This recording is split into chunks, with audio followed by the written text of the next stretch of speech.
bro, like it's too cold. Wearing holes in the carpet, counting steps to the back porch, same song from the screen door. He was a score on a mountain, waiting for a sign of rain. Hard horse with his head down, devoted to a way of being, but he broke wide open like a bird in space, with a divine potion made of love and pain. He was really living, yeah, man, on the way, with a deep emotion made of love and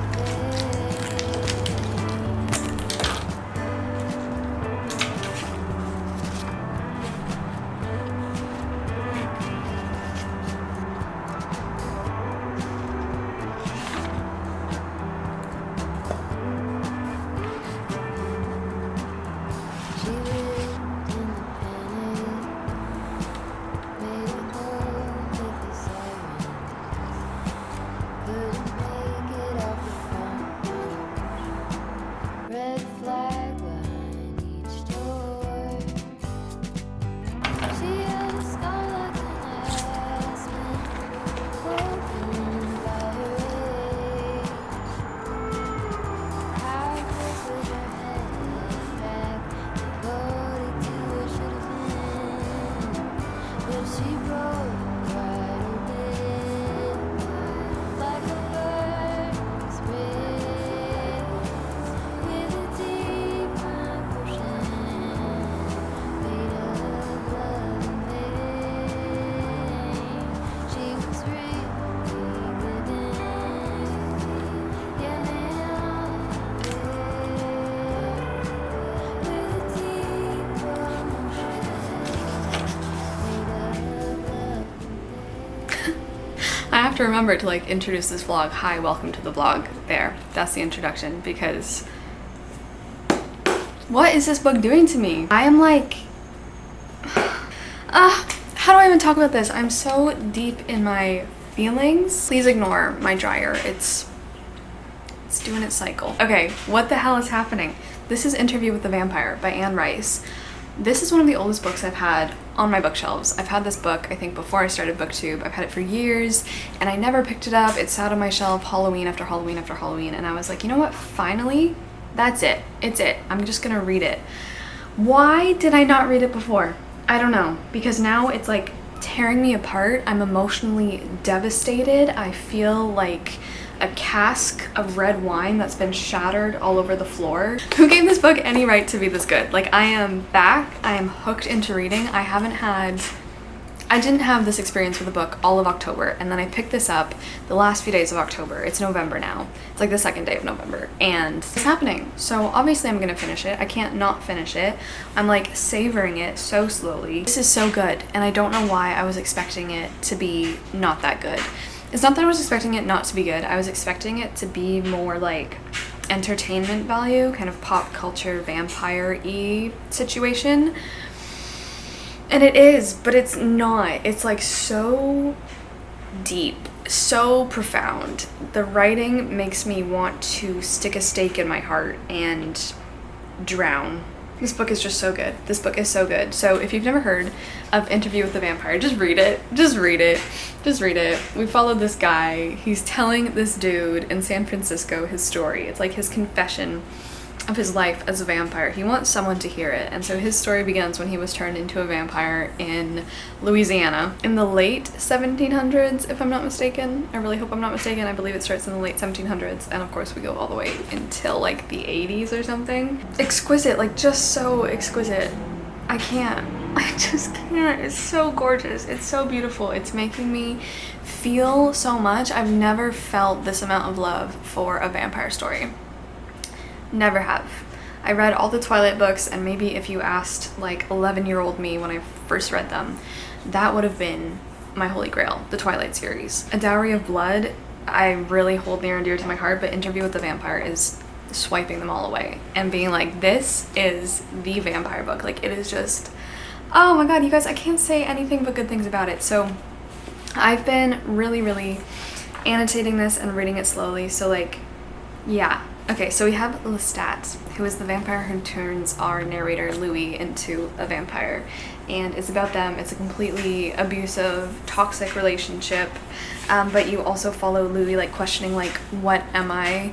How the hell am I supposed to exist? Are there others like me? And he's just constantly trying to figure out like what he is, while Lestat is very much the toxic manipulator, being like, oh, I can't tell you, I have so many powers you're never gonna know about, you can't ever leave me, and he's just constantly gaslighting Louis. Lestat is also afraid Louis is gonna leave him, and so he turns a young girl named Claudia, who is literally like a 5-year-old child or something, into a vampire. Claudia is my favorite. She is my favorite, and like, this book is making my heart beat out of my chest. Let me just read you some quotes because I have highlighted so many. People who cease to believe in God or goodness altogether still believe in the devil. I don't know why. No, I do indeed know why. Evil is always possible, and goodness is eternally difficult. There's also like so much. I want to write an essay about this book. I feel like you could totally slap this book onto a university syllabus course. There's so much analysis of like what it means to be a vampire, like going deep into the psyche of someone who has to take life in order to stay alive while being not really alive themselves. It's just so impressive. Louis describes it as, again and again, the experience of that loss of my own life, which I experienced when I sucked the blood from Lestat's wrist and felt his heart pound with my heart. It is again and again a celebration of that experience, because for vampires, that is the ultimate experience. I'm just so in love with this book that this vlog, I don't know where this vlog is going, but like the way he describes his immortality and like the depression he sinks into and the problems he's having with his relationship, but most of all like his struggle within himself, being like, what am I doing here? Why am I walking this earth?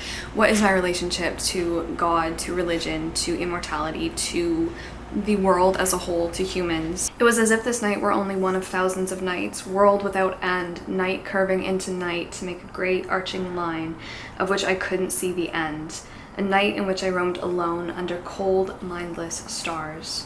This one, freaking amazing. You can pause and read some of the things I highlighted if you want, because this one's from Claudia. You have the need to drive the needle of the mind right to the heart of it all, like the beak of the hummingbird who beats so wild and fast that mortals might think he had no tiny feet, could never set, just go from quest to quest, going again and again for the heart of it. I am your vampire self more than you are, and now the sleep of 65 years has ended. Like, I love how these people, like, they feel so intensely and like they never apologize for it. They just exist with this agony. Like, this book is so agonizing because no one's relationship is safe. No one's relationship is healthy. It's like you're just living with these people. You can't leave.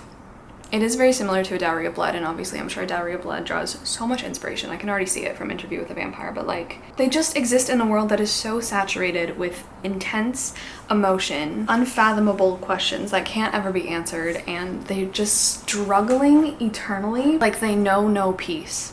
And people who know no peace, like, who are never content with themselves, who are always struggling, who are always asking questions, who are always emotionally scarred and emotionally sliced to pieces. Like, the way that they talk is just, I just really love it. They're also like searching and grappling and like trying to find other vampires to understand who they are, and Claudia's like, you know nothing, talking to Lestat, and suppose the vampire who made you knew nothing, and the vampire who made that vampire knew nothing, and the vampire before him knew nothing, and so it goes back and back, nothing proceeding from nothing until there is nothing, and we must live with the knowledge that there is no knowledge. It is so terrible and dark. It really delves deeply into the topic, I think, of the infantilization of women, because obviously Claudia is a vampire now destined to live, you know, however long she's going to live, to immortality in the body of a 5-year-old girl. But her mind is, of course, years and years old. This one's maybe my favorite, I don't know. What does it mean to die when you can live until the end of the world? I had now lived in 2 centuries, seen the illusions of one utterly shattered by the other, been eternally young and eternally ancient, possessing no illusions, living moment to moment in a way that made me picture a silver clock ticking in a void. The painted face, the delicately carved hands, looked upon by no one, looking out at no one, illuminated by a light which was not a light, like the light by which God made the world before he had made light. Ticking, ticking, ticking, the precision of the clock in a room as vast as the universe. Not okay. Just not okay is the update. I'm not okay.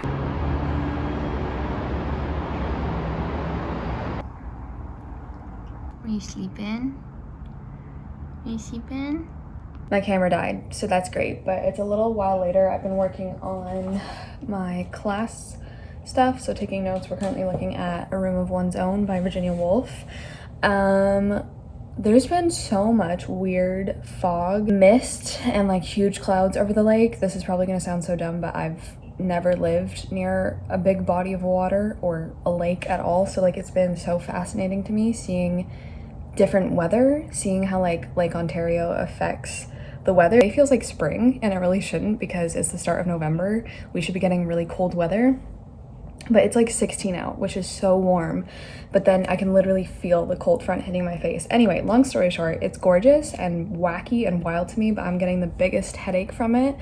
I can just feel. I also want to rewatch Interview with the Vampire because I watched it in like high school. I think I've already seen it twice, but I've loved that movie. I just haven't seen it for years and years and years, so I might try and see if I can start watching it tonight. We also got a map. We've been wanting a map for so long. If you've been here since my first apartment, when like the setup, this was literally the setup. I'll see if I can like insert how it was. Wow. Hi, thank you for sticking around for this long, but it's really reminding me of my first apartment. We just got a little bit of a bigger map. I can link this one down below because it's so nice.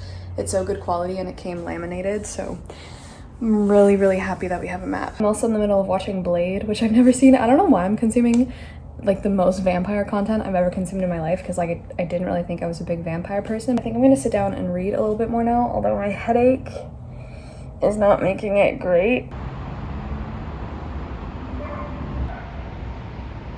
Now I can't see out my windows basically at all, and my throat was starting to get really, really sore, so I just closed all the windows and the sliding door because the air quality is also really bad. So my headache is just getting worse. I actually might take some ibuprofen because I did check the pressure and it's really, really high. Now there's like a fog warning, and yeah. New things I've never experienced, but I did just sit down to read a little more of Interview with the Vampire because what else am I supposed to do with my life? I'm at the part now where they are leaving New Orleans because a lot of this book does take place in New Orleans, but yeah, I'm finding it really hard to just read because my head is hurting.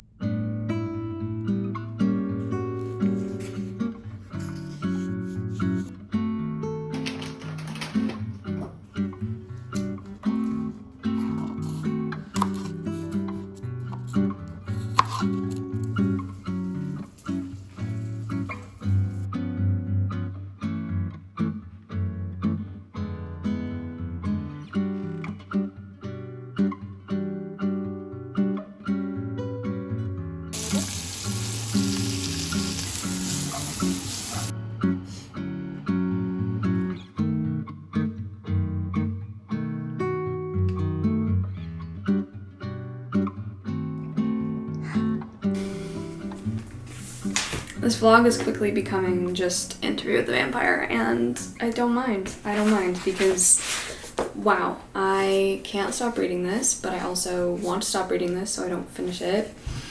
And I know I have such a far way to go because I think I kind of knew that this was part of a series, like Anne Rice's very famous Vampire Chronicles, but I don't think I really knew how big the series was because, like, look, you see all these books? So I may have just started something. Like, how am I supposed to not immediately pick up the next book in the series? Because this has just been so cool. There's so many debates that are just so interestingly beautiful about morality, mortality, religion, God, heaven, hell, like it's just really got it all. Like our main guy, Louis, the guy who's being interviewed, okay, our vampire man, he is just in philosophical crisis after philosophical crisis. Like his whole vampire life is just existential crisis. Like he's so existential, and it's just so gorgeous. Like so many more of these quotes, I've just been like, can I hang this on my wall or like read it every single day? And now they are in Paris, and I'm not going to spoil anything at all, even though you probably kind of know what happens, but they have a lot of conversations in Paris, like, is evil a great perilous gulf into which one falls with the first sin plummeting to the depth? Yes, I think it is. It's not logical, but it's that dark, that empty, and it is without consolation. My mind could only pull itself together, formulate thought out of the muddle of longing and pain when it was touched by another mind, fertilized by it, deeply excited by that other mind, and driven to form conclusions. I felt now the rarest, most acute alleviation of loneliness.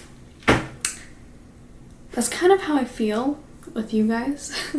Part of the reason I started this booktube channel was just because it was so lonely not to have anyone really to talk about books in like such an in-depth way. And like obviously you just have to sit here and listen to me talk on and on about books. Well, I mean, you do have a choice. You can leave, I guess, if you want. But like having those conversations and just knowing that like it just gave me somewhere to put it all. Anyway, this book is just hitting me, and I didn't think it was. Like, listen to this. I think I put my hands to my head as mortals do, when so deeply troubled that they instinctively cover the face, reach for the brain, as if they could reach through the skull and massage the living organ out of its agony. Yes, just yes. So I'm on page 242. The bookmark doesn't really go.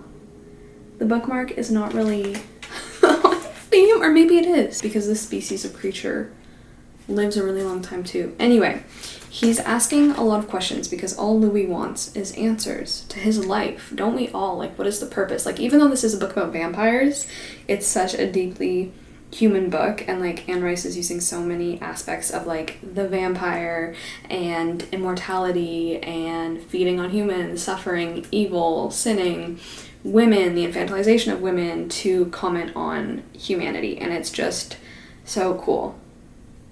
So I'm almost done watching Blade, and I think when I'm done watching Blade, which is another vampire movie, like I've been saying, I'm gonna rewatch Interview with the Vampire for like the third time, because I watched it in high school for the first time twice. No, maybe I watched it my first year of university. So I think I watched it twice in my early university years, and I just want to watch it again. And the book is actually very different in some parts to the movie. Like there's a whole section where they go to Eastern Europe, and I don't think that was in the movie. And it's a really cool section. And it's like really spooky, really horrifying, and I kind of wish they would have kept that in the movie, because if I'm remembering, I don't think they went to Eastern Europe in the movie. Like, I don't think they actually went to Transylvania. I don't know, I'm gonna try not to order the next one. What is even the next one? The next one is The Vampire Lestat. But then is the most recent one Prince Lestat? Because this one came out in 2014. This came out, Interview with the Vampire, so shocked. It came out in 1976. It feels eternal. It feels so eternal. And it feels so much more recent, like it feels so fresh. Anyway, can I stop going on about this book? I can't. It's 3:50. I just finished studying some Virginia Woolf for... What is in here? It's a cat. You scared me really badly. I didn't know you were in here. It's still an extremely foggy day. Like, the fog has completely taken over. It's even heavier than yesterday. I had to close all the windows because the air quality is so extremely bad that yesterday, with all the windows open, my throat was just so raw and dry. My nose was so stuffed up. I just felt like I had a cold. But I could tell it was just from the air. So today it's much better because I haven't opened the windows, but the fog is still everywhere. So it's like perfect weather to read this.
You know what time it is.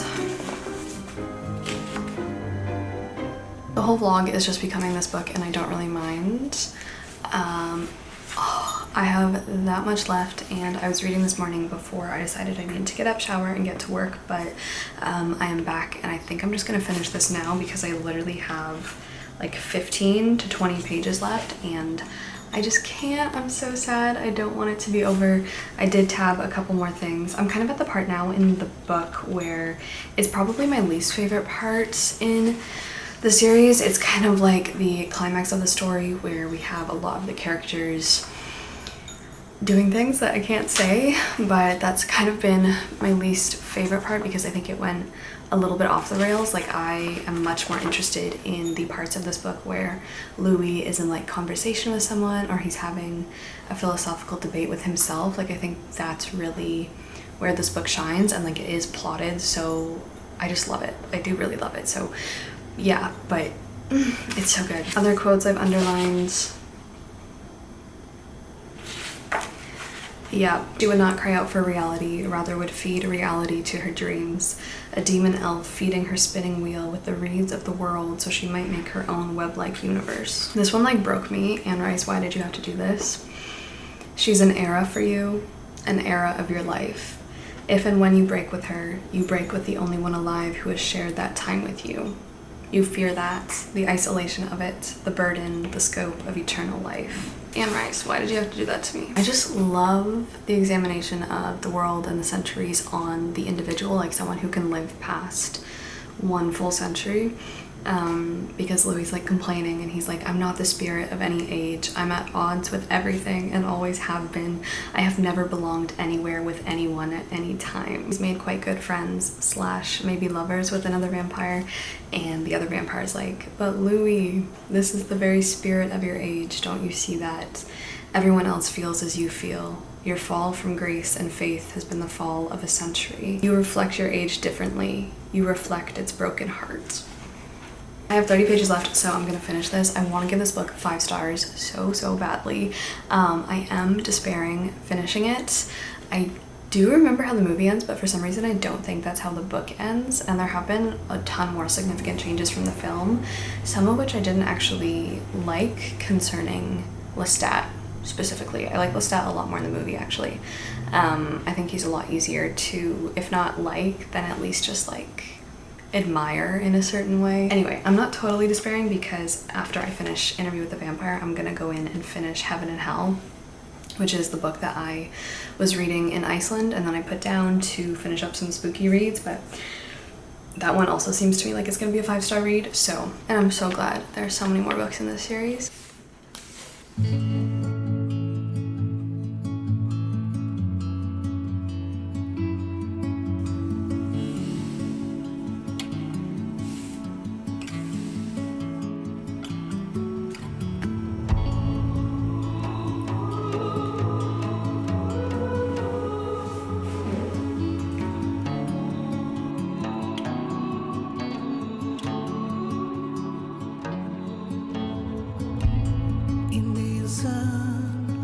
Above the mountains,